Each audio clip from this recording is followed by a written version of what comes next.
Oke teman-teman, kembali lagi bersama saya di channel media kita official teman-teman.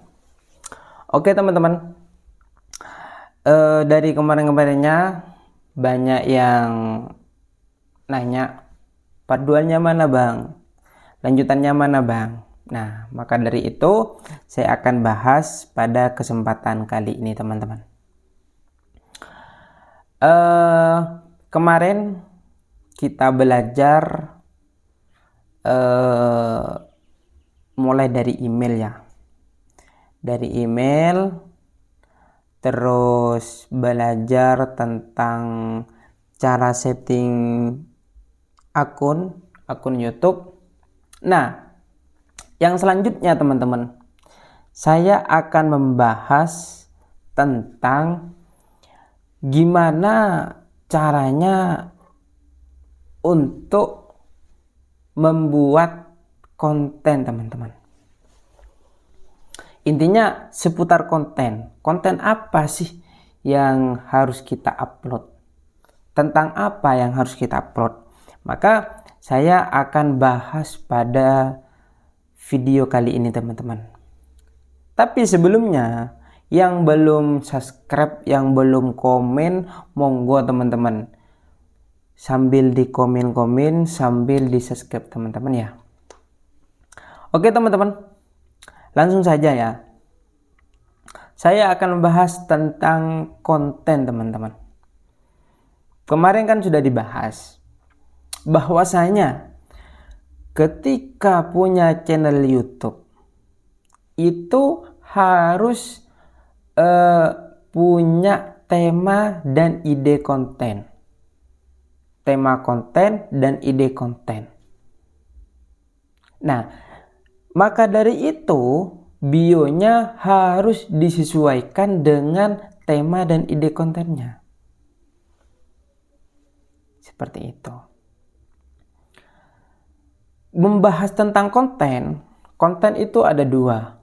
Yang pertama, konten yang keterikatan, dan yang nomor dua, konten yang tidak terikat.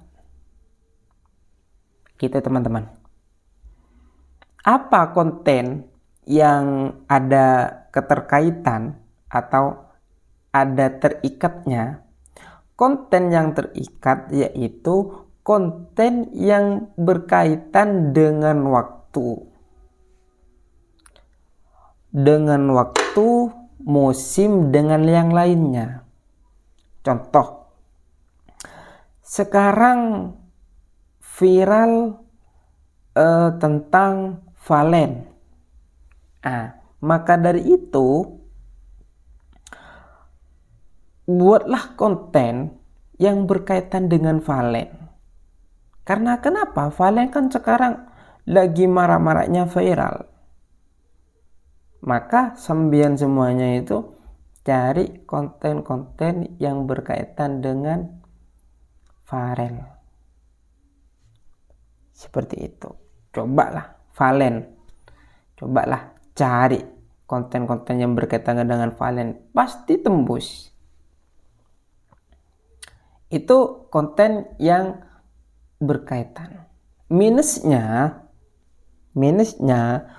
kalau Valen ini sudah tidak tenar, tidak viral lagi, maka kontennya sampean itu akan turun drastis penontonnya.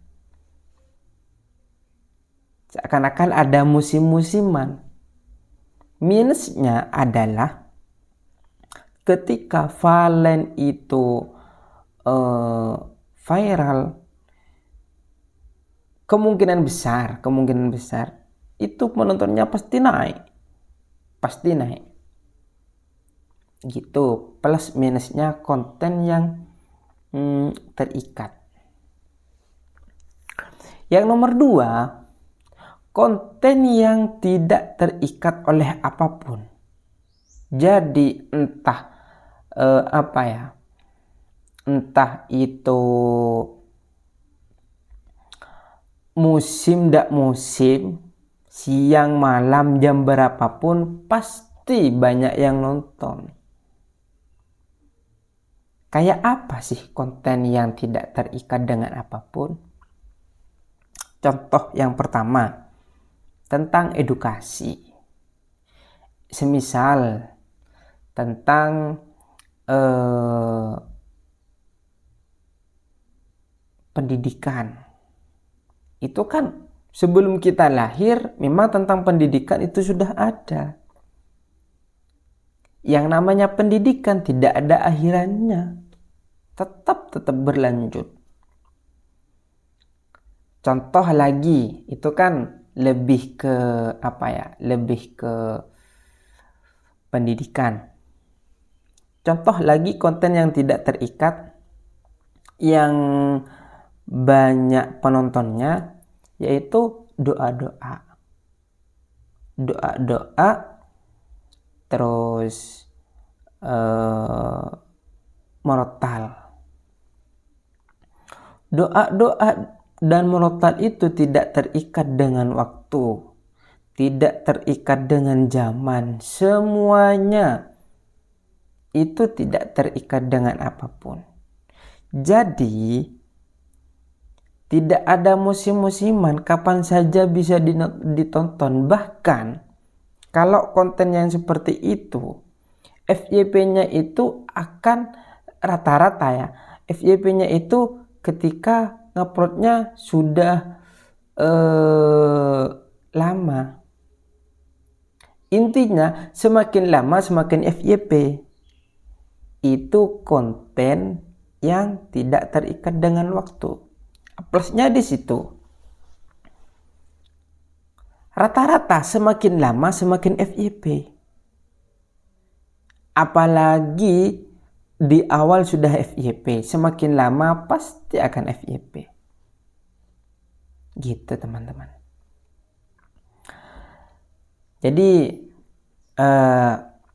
harus pintar-pintar menentukan ide konten, tema konten.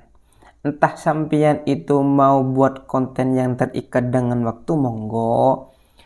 Mau buat konten yang tidak terikat dengan waktu, monggo. Saya sudah jelaskan plus minusnya apa. Yang selanjutnya teman-teman, saya akan membahas tentang kapan waktu ngupload video.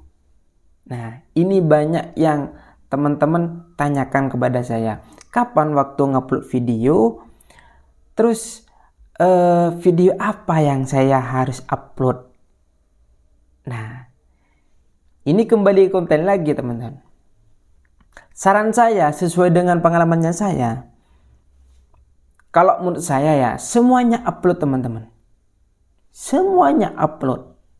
Bebas. Semuanya upload. Rata-rata durasinya itu ya, kalau long itu video panjang itu ya sekitar 10 menitan minimal. Kalau short maksimal 1 menit. Gitu teman-teman. Upload secara random konten apa saja dah, terserah kalian. Selama 1 minggu. Gitu ya. Upload konten apapun setiap hari. Setiap hari ya, setiap hari 1 video selama 1 minggu. Ketika sudah 1 minggu, maka analisis channelnya sampean. Analisis. Gimana caranya untuk menganalisis channel?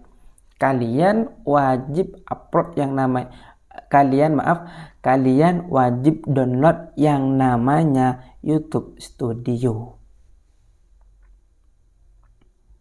Seperti itu. Ada di Play Store teman-teman. Kalian tinggal ngedownload. Nah, habis itu teman-teman, kalau sampean sudah ngupload selama 1 minggu, sampean sudah download aplikasi YouTube Studio di Play Store, baru sampean baca hasil analisnya. Jadi kita itu tidak usah menilai sendiri YouTube, tidak usah. Buat apa YouTube Studio ada fitur analis kalau kita itu masih menyimpulkan sendiri? Tidak usah. Kita itu hanya membaca hasil analisnya YouTube gitu. Tentunya setiap channel itu teman-teman pasti beda, teman-teman. Pasti beda. Jam tayangnya jam uploadnya pasti beda, harinya beda, kontennya pasti beda. Setiap channel pasti beda. Gitu teman-teman.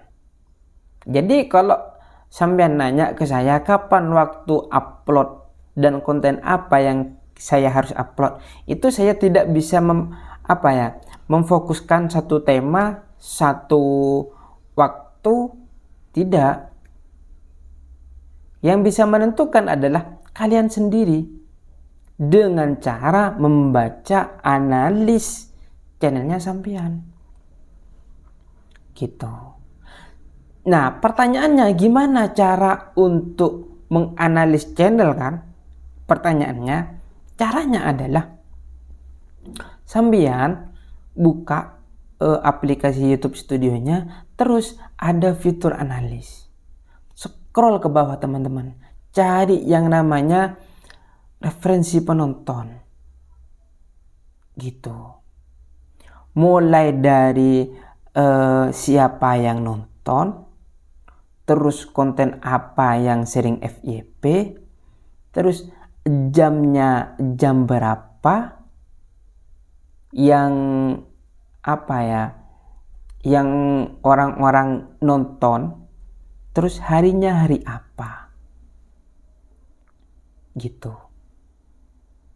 Kalau sudah ketemu konten, semisal konten temanya A, pas harinya semisal hari Rabu, jamnya jam 12.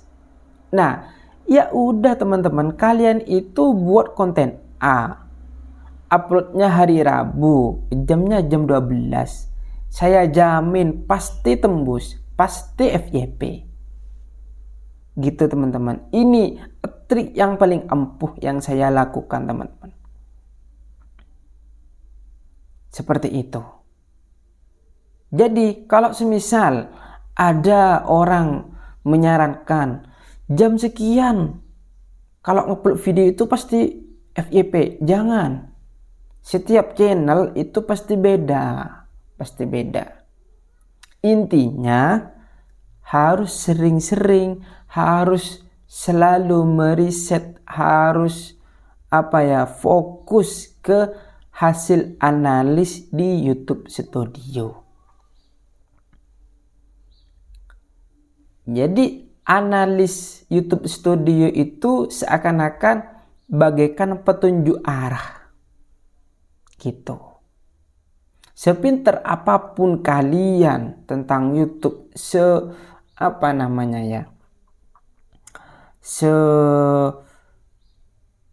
apapun kontennya, akan tetapi kalau tidak ikut analis sampean, tidak akan sukses.